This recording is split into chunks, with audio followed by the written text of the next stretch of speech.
Hey nerds, Farmer Jesse here. Welcome to Growers Daily, your daily dose of ecological farming insight. It is Thursday, April 23rd, 2026, and today we're talking jasmine vines, vermicompost, a clover and pumpkin patch idea, what 5 books I would save in a fire, and your sorrel rocks, but literally. So let's do it.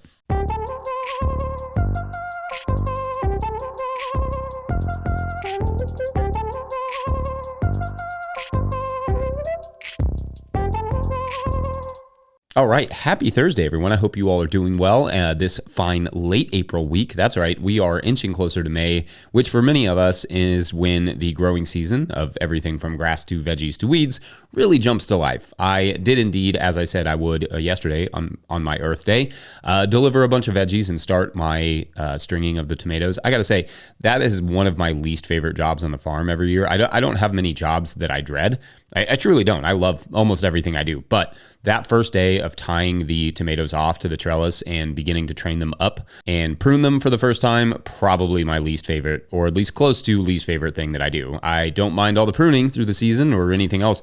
It's just that crawling on the ground over top of the interplanted stuff, in this case it was like romaine and beets, probably keeps me from, planting any more tomatoes than I already do in the tunnel. In the field, I do the Florida weave, which is, makes it really easy for trellising, so no crawling there, but I can't do that really in the tunnel for these tomatoes because they're going to be here all the way until like November, and they get super tall, and I have to prune them to central leaders, so it takes a little bit of work and time, but yeah, it's just not my favorite thing. So I spread it out over several days for my back and sanity's sake. Anyway, that's enough commiserating, or is it just me miserating when it's just me by myself? But anyway, I'm close to done on those.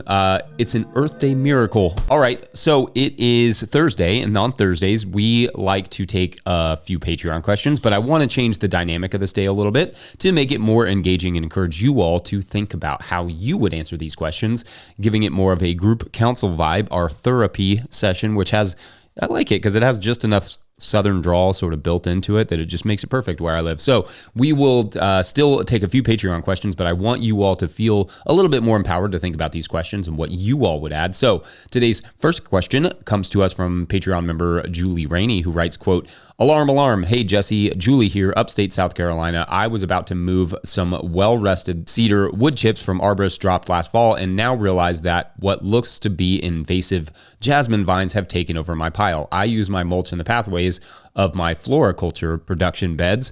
I'm currently trying to meticulously pull out each little hair of vine, impossible to get them all, and a huge time suck. Should I give up on this mulch pile, use it in the pathways, and kill vines as they spring up? This currently feels like a lose-lose battle," end quote. All right, thanks. And okay, so there are a couple different types of jasmine that grow in the South, and they can be quite vigorous. In fact, they are often planted as good ground covers for that reason, because they can outcompete so many other plants. So my recommendations, so as not to transplant it into the garden, would be to follow your instinct and not use them in the pathways yet. Instead, you may want to consider tarping the pile and mowing around it to essentially occultate the wood chips of the invasives. You could also compost the wood chips instead of occultating them. Just add nitrogen, water, and go. That would also help. In general, I don't recommend applying a mulch that you know has an invasive like that in it until you have treated it. But if it's already down, like on the soil in some places, you will have to continue to pull the plant. If you see it early, digging up the roots as best you can. I know they're probably pretty fine. If it gets a foothold, focus on that area just as much as you can to keep it under control. And if it's too much to pull, mow it to the ground repeatedly to starve those roots, or occultate it, tarp it. That might help as well. It's a bummer, but it is technically controllable. Others can feel free to add their 2 cents here as well, especially those who have dealt with jasmine, if even in landscaping. Our second Patreon question today comes to us from Dwight Yoder, who writes, quote, "Hey, Jesse, I have a question about vermicompost. I started a small operation with 4 trays and now have several gallons of the stuff. I am wondering how much can be safely used directly on beds. I was thinking of incorporating it into the compost I made in a bin over the past year," end quote. Well, Dwight, that sounds like a fun problem to have. So with vermicompost, it's less about safety and more about diminishing returns. At some point, the soil/plants don't really need any more and aren't really utilizing it as much. There is some research that suggests you will see no or even some negative results by applying more than 60% to soil mix, but that would be an absolute ton or really multiple tons of vermicompost on a garden. So how much ever you feel comfortable applying based on the amount that you have versus the space that you have to apply it is going to be fine, more than fine, really. It should lead to some really great production, and mixing it into your compost, totally fine, especially if the compost is done and the vermicompost is done. Vermicompost is just a really great resource to have, for sure, for microbes, for soil health, for nutrients. Quoting one article on the subject, quote, applying vermicompost to soil lowers its pH, improves porosity and water retention capacity, enhances microbial activity and overall soil health. These improvements lead to better germination, growth, development, and yield of vegetable crops. Furthermore, vermicompost protects plants from oxidative stress caused by various abiotic factors. Abiotic factors meaning like non-living stresses like winds, droughts, etc., by bolstering the antioxidant defense system, end quote. So yeah, where you can use vermicompost, I would do so. All right, tell us your thoughts and experience with vermicompost. Otherwise, we're going to take a quick break. When we come back, we will take on a very specific farm challenge as a family, or a farmily, whichever is closer. I'm going to guess farmily. Farmilies are often pretty close. BRB. So just an interesting little deal here. I am mounting my prop house. Got all my peppers and some leftover tomatoes. And if you look, the peppers that are kind of shaded here by the tomatoes are really, really big and really, really green. And then as you come closer to just being fully exposed to sun, they're a little bit smaller, which kind of surprises me, but kind of highlights the fact that most things like a little bit of shade, even peppers. Nice and big, a little bit smaller. Today's episode is brought to you by Rimmel Greenhouses. Whether you're growing tomatoes for market, flowers in the spring, or vegetables for your family, growing in a high tunnel protected from the weather provides the right environment for harvest you can count on. Rimmel greenhouses are strong, durable, and easy to assemble, offering the quality you need to grow productively year-round. The team of experts at Rimmel Greenhouse Systems will be your trusted partners to ensure you get exceptional value from your greenhouse or high tunnel investment. Visit Rimmel.com today to get growing. All right, back to the show.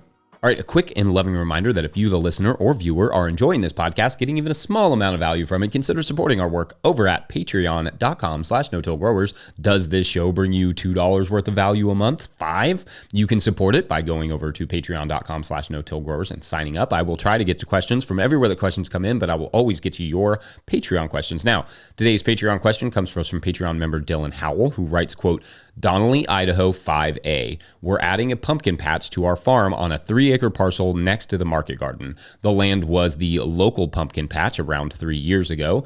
It's since sat fallow to the best of our knowledge. We'd love a quick sanity check before we get going on this plan. The previous farmer recommended we go the conventional route, till the whole field, add some synthetic fertilizer, lay plastic mulch plus strip tape, then plant into the plastic. We're trying to apply our more ecological no-till approach on our or otherwise organic under application farm. Our current game plan, seed white clover cover crop on the entire plot, frost seed, it's currently snow covered. By mid-May, build hills of compost on the planned grid, 6-foot row spacing for most, 12-foot for long vine rows, and 3 to 6 feet in row spacing depending on the variety. Our largest concern is the early weed pressure, but we're hoping that the white clover holds it down until the pumpkin leaves form their canopy. We're a 2-person farm, and this will be in a pretty dang busy part of our season, but we're super excited to bring the pumpkin patch back for the community. End quote. All right, thank you. So interesting stuff. You're basically creating a field of clover, laying down some compost mounds, planting pumpkins, and waiting. Now, I love the idea in theory, but I have some worries. Worry one is about the clover and the pumpkins together. I worry that the clover is going to overtake the pumpkins and the pumpkins are just not going to produce super well, and that the weed pressure is going to be too intense overall. It may not be. I'm not sure how vigorous the clover will get in your climate, but in our experience here, planting squash into, clovers, we've not had great results. The clover can shade out the baby pumpkins, climbing into those compost mounds as well, challenging them for water and sunlight, but utilizing that newfound nutrient stash, the compost. The transplanting may work. You maybe could also just, utilize a wider mulch or potentially strip tillage if you're, willing to do some amount of cultivation so they have more protection from the clover creeping in. You could also mow the clover super low to the ground to the point that of, almost or just a little bit, killing it before sowing and then again before the vines take over. But the weeds will be the issue there. I kind of fear they will kind of be an issue anyway if you've not dealt with them prior to sowing the clover. Like, you'd want a perfectly clean field before you establish your clover. And what you don't want is a pumpkin patch full of weeds that are hard to walk through and find the pumpkins. I'm not saying it won't work. You just might want to run it as a small trial to start, do some with the clover perhaps, and then a little bit more in conventional but organic way with perhaps something like the strip till option. Vining crops are just complicated with living mulches, even for us where most of our beds have living pathways. For the vining crops, I go with mulches in the pathways over the living pathways when we plant vining crops, just because it gets so messy and impossible to keep up with. And for us, in our climate, stuff just grows through the clover, like weeds, I mean. And that may not be the same in Idaho, but for us, it's warm enough for long enough that grasses and et cetera will get through that clover. And so we end up with a worse weed situation because the vines are in the way and then we can't pull or mow any of the weeds. So maybe there is another crop you could use there, but my impulse is to say dead mulches for viners, living mulches for standers, which does not have any sort of memorable ring to it, but you get the idea. Anyway, let us know, listeners, what you all would do here or what you all think, or if you've tried clovers and squashes together and had some success, especially in those cooler climates. Otherwise, let's take a quick break and then we can talk some farm literature. Book right back. See, if the word starts with a B, then I can put it right in front of the right back, and then it works. Yep. That's just science. Today's episode is brought to you by GrownBy. Grow smarter with GrownBy, the farmer-owned cooperative. GrownBy is the platform for online sales of everything, custom and traditional CSAs, halves of beef, flower bouquets, wholesale to restaurants, and now GrownBy supports in-person sales too. Their new app, GrownBy Register, you can supercharge your market and farm stand, finally bringing together your online and offline sales and customer data. GrownBy is proud to make local food accessible by processing SNAP benefits online and in person right within the app. GrownBy helps you put your best food forward. Schedule a demo at coop.grownby.com/no-till. That's coop.grownby.com/no-till. Today's episode is also brought to you by Good Agriculture. Good Agriculture handles farm bookkeeping and tax filing, so there is no scrambling at tax time. They keep your books clean and up to date and show you where your farm's finances stand. If you're behind, they'll get you caught up. They also help farmers find funding and stay ahead of grant deadlines. You run the farm, they help the business. Learn more at goodagriculture.com/info. That's goodagriculture.com/info. All right, back to the show. All right. Got a good hypothetical here from Hank Visali, who writes, quote, "Hi, Jesse. Enjoy the podcast and book. I see you have books on the shelf. What 5 books would you save in case of a fire? I'm a second-year grower and took a deep dive into reading and learning. Keep up the great work, Hank," end quote. All right, fun question here, Hank. Though I am going to have to pare it down a little bit, or at least like modify it a little bit. First, let's just assume Hank means farm books here and not just like any book I would save. Second, none of these are precious necessarily. Like there's no like first editions or autographs or anything. I mark up my books too much for them to really be all precious. So, let's just upgrade that from a fire to more or less like the end of the world as we know it, because, insurance would buy back most of the books after a fire. And I would probably, get in trouble with my wife for running back in to save books. Anyway, the 5 farm books I would probably save in the end of the world fire sort of situation. Let's go with that. So first, this was harder than I thought it would be, just thinking about this. The first book I would probably save, though, is Sustainable Market Farming by Pam Dowling, 2nd edition, because this thing is a tome and has a lot of great and practical, to my area, at least growing info. Yeah, it's great to have a book like this where you just get so much information about where you tend to grow and, somebody who's growing over in Virginia, which is very similar to us. The second book I would probably get is Helen Attow's The Ecological Farm. This would be in there too because, the diversity of info and depth of knowledge. It's got some orchard stuff. It's got some vegetable stuff. It's got a lot of mulching and no-till and minimalist sort of approaches. And there's just an amazing amount of info in here that I haven't really got to dive enough into. So I'd be happy to have that in an end-world situation. The Holistic Orchard by Michael Phillips. who knows? Maybe at the end of the world, I want to grow some fruit trees. So this probably wouldn't be the worst thing to have around because I've got the veggie stuff in my brain. I need it's the perennial stuff that I'm probably always could use some help on. There are so many others that I'm tempted to put here that I think other people should have, like the Humanure Handbook, which would be great in a pseudo apocalypse. But if I'm going to, just do me personally, I might need a seed book. So I'll take Dan Breezebla's The Seed Farmer. Shouts to that book and shouts to Dan, because I'll probably need to save some seeds. You never know. Actually, you probably do know if it's the end of the world. And then I think something with some good ancient traditional knowledge might be helpful. So Farmers of 40 Centuries, this is a really awesome book that I will flip through from time to time. It's not like a sit down and read it kind of book. Like you just pick a chapter, pick a few pages and read through it and just kind of get some really good ideas of what people were doing, like just different traditional farming techniques. So I definitely think that would be on the list because you never know. You may need to be like, how would somebody who has absolutely no electricity and has to rely on, night soil to produce food, do it. Yeah, could be helpful. So those are not necessarily my favorite farm books. They're not necessarily the best farm books, though I think all of them are very, very good, but definitely the ones that I think I would use the most. I thought I could only take 5. That's a fun question and challenge. How would you all answer it from your own bookshelves? Let us know. And the last one of the day, the last question that is, comes to us from Fluxion, who writes, quote, "The plot I'm prepping for spring is discouraging me. There are so many rocks. My family has a saying for our ranch land, you can dig a hole either with a teaspoon or a backhoe, but nothing in between. But I also need to raise the entire quarter acre up about 3 to 5 feet with material, compost, soil, etc. that I will truck in because it's kind of in a hole. I plan to pick off as many rocks as I reasonably can by hand, then hope the added material is enough for the plants to not be affected by the rocks further down. Do you think this will work? Thanks, Jesse and team." End quote. Okay, so interesting question here. And well, yes and no on the question of whether or not I think it will work. It depends on what you want to grow, like what crops you're looking for, and the quality of that fill as well will make a big difference. 4 to 5 feet is a lot of depth, and you probably don't need quite that much if that's what you were going for. Maybe you just mean 4 to 5 yards or something, but if you're going for that much depth, that's a lot. Most crops are in the 12 to 18 inch range for their roots or less, with a few exceptions. Now, I have dealt with heavy rock presence like that before, and these were like flat limestone rocks that I had to deal with that were super thin, but very much in the way. They just kind of laid flat under the ground.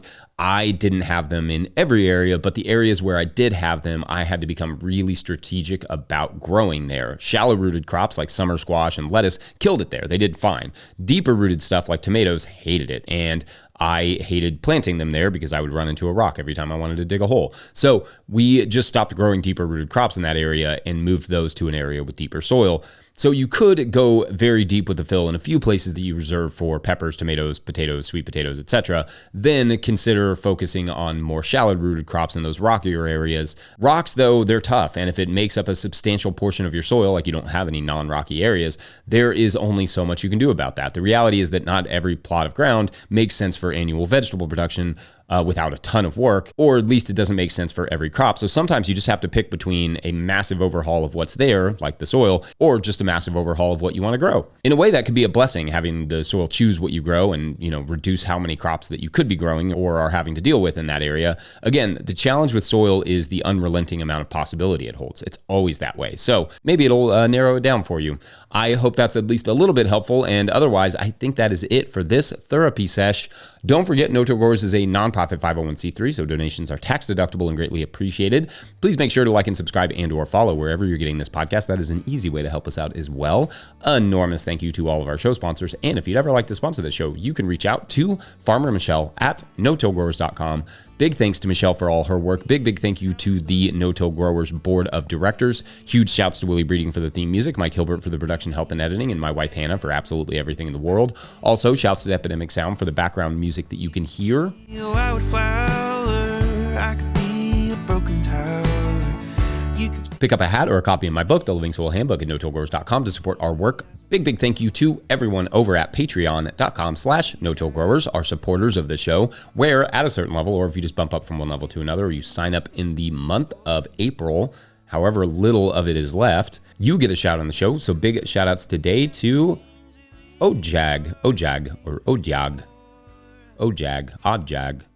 It's maybe one of those. And anyway, it's keeping the story going for the week. So as you will remember, our heroine is Lydia, a retired teacher who desperately wanted to get on a cruise and just hang by the pool and read and relax and enjoy her retirement. But when she gets out to sea, out from the shore, one late afternoon early on the voyage, there is a large commotion. And when she goes to see what's happening, pirates, modern day ones, have boarded the vessel, and one runs right by her and doesn't, for some reason, seem to notice her.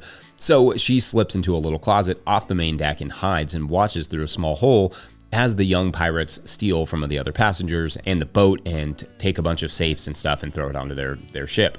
But after a few minutes, it seems like they're not going to leave, and she's had enough and decides, no one is ruining my vacation, and that is for tomorrow on Cruise Control. I like that. I feel like it fits with this one. Anyway, thanks for watching and or listening. We will see you then for Feedback Friday. It should be a blast. Bye.